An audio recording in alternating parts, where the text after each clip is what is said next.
Stephen, many congratulations coming through that shootout with Peter Wright. Just sum up the emotions for us right now. Yeah, I think it was a bit easier than I thought, because obviously I knew what I had to do. I had to win, but to play Peter, to go through is always going to be difficult. He's still one of the best star players in the world in my eyes, and yeah, I'm just happy to get through, to be honest. I'm a bit of relief. There was a lot of nervous tension. I kept hearing my son shouting, "Come on, Dad," which made it a bit tougher, but when you've got support like that, when I've got a great community behind me, I've got great fans, I've got great family, I've got a great manager, and yeah, we built from the bottom and it's working so far. After that edgy first leg, it's easy to get dragged in to a dogfight. How did you reset yourself after that? Because we could see you both feeling the nerves after that one. Yeah, I think I put myself more on edge in the practice room. My darts were flying brilliant. I couldn't hit a double, but my trebles were going in, so I knew I was going to get chances. And then I think I hit 3 ton plus finishes. I'm like, I don't know where they come from, and that sort of settled me down a tiny bit. But then, obviously, Peter started hitting the big scores, put me under more pressure. But yeah, I just thought to myself, just try and bring your best game out, and that's what I tried to do. Does the tension increase on you when you miss match darts and Peter keeps coming back at you? What's going through your mind at that point? Don't miss. Yeah, of course it does. Obviously, you want to win by a wider margin as you possibly can. And when he started coming back, I thought to myself, I think I had the darts. I thought, just make sure you win them darts and you're home and hosed. And I put everything into that leg. If I'd lost that leg and then he'd have broke, it would have been a different story. And yeah, I'm so glad to get through. And I've got a date with Dan Dawson tomorrow to do some stuff for Target, so I tried to keep that date. That's why I've got through. You had to block the crowd out as well. They seem to get involved. How did you struggle with that one? Yeah, that was nervous. I think for probably the past 20-30 games I've not had the crowd against me, but obviously when you're playing Peter Wright, he's a home favourite. Like I said, he's one of the best players in the world, and he's one of the nicest people in the world as well. He's got a lot of time for my family. I think you've seen on the walk on, he went over to my son, and he's Toby's favourite dart player as well, which annoys me a lot. So hopefully I can keep beating him, and my lad might support me. Stephen, many congratulations. Thank you. Stephen, you've been on an excellent run of form the last few weeks. Do you feel like it's time to capitalise on that and win a big one? Yeah, listen, I've spoke a lot about my form, about the change of darts and the weight in the darts I'm throwing with now. I feel a lot more consistent, I feel a lot more composed, and I think you can see that on the hockey, on my averages, on the way I've performed the whole season, probably the last 6 to 9 months. Yeah, so listen, it's good enough talking about the great averages and he's had another 110, but I'm not winning tournaments, so it's about time to turn them big averages into wins. And listen, I'm trying the best I possibly can to make that happen. We take notice on the numbers. Do you think people in the practice room are as well? Of course they are.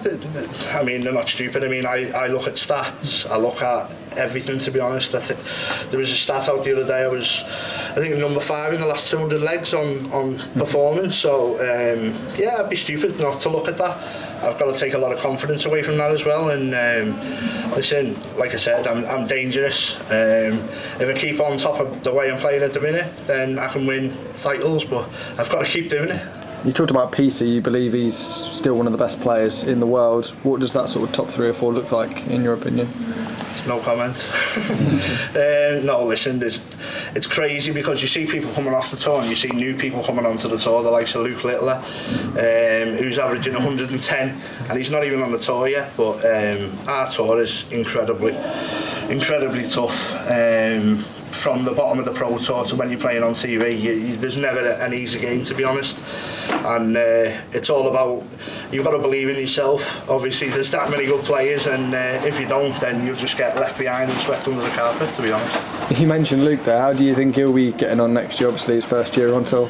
Well, I don't want to big him up too much because I'll probably play him a few times, but listen, he's a fantastic talent.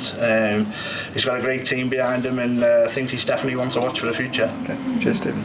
Stephen, do you sense a big opportunity in this tournament, the way your section of the draws just opened up a little bit tonight? Well, I'd have been stupid to look past Peter, to be honest. Obviously, I knew how difficult it was. I knew what I had to do. I knew I had to win that game to qualify, and I didn't look at nothing else. Obviously, I knew Brendan Dolan and Danny Knockout were playing, and obviously, winner or loser of that could have been my next opponent. But Yeah, no, I kept me whole mind focused on the Peter Wright game. I had 11 hours sleep, I think, yesterday, so I made sure that I'm 100% ready. There was no fatigue, and I felt, and I still feel really good now, to be fair. I could play another 10 legs. Are you feeling any sort of added expectation? A lot of people are talking up your chances now coming into majors the way you've been playing. Yeah, there's a bit, but you've got to sort of blinker that out. Obviously, when you're up there on the stage, so many different things can happen. The crowd can turn and it can just change the whole atmosphere of the game, and that could have happened. I think probably 12 months ago, that probably would have affected me, and I'd have probably lost that game. So to show the composure that I showed is a massive positive for me, and to get over the line and play as well as I did, I'm really happy. Interesting. Thank you. Stephen, it's the first time in nearly 4 years that you've beaten Peter Wright. Was you aware of that record heading into this match? No, but thank you you didn't interview me before it. No, I wasn't aware of that. Obviously I knew I had a good record in the past against Peter, and he's beat me. I remember the game we played in the UK Open when I missed a 9-darter. I think it was 9-8 to him, and he sneaked over the line. But when you play Peter, you've got to play your best game, otherwise you're going home. As simple as that. This great form that you're in, it's almost not great form now. It's just this is almost a new Stephen Bunting. Is it just the change in darts, or is there something else that's just clicked for you? I think obviously when you play well and when you can see it and you're consistently doing it at home, you get that confidence and that self-belief. And I compare myself to Liverpool. Liverpool are phase 2.0 now with the new midfield. It's all refreshed. That's the way I feel. I think the first part of my career in PDC, I had phase 1.0 and I was good, but I was never brilliant. And now I actually feel like I can make myself brilliant. I think there's a lot of basis to work on. And I'm really enjoying the ride, to be honest. And like my family, my friends, my managers, I believe that we can go all the way. You talk about feeling refreshed, and you said that you feel like you can play another 10-12 legs. How important will that be, considering the format does jump to 16, and if you make it to Sunday, you're playing 2 really long matches? Yeah, no, I think that's the advantage of playing on the European Tour as well. We have that experience of playing multiple games on the same day. But listen, I'll have a good rest day tomorrow, and I'll make sure that I'm ready for my next game. I'm really looking forward to it. And if I can turn up feeling the way I felt today, really confident, really positive, wide awake, then I'm looking forward to it. Cheers, Stephen. Thank you. Thank you. Stephen, you've been playing some brilliant darts recently, achieving a final on the European Tour in Germany and a quarter-final finish. Do you think that gave you a slight edge coming into the tournament this year? Yeah, I think so. Like I said, my form's been really good. Results have been positive, and just the increase in weight in the dart and the way I feel and the practice and putting it back home is really positive. So I've got to take all the positives away from that.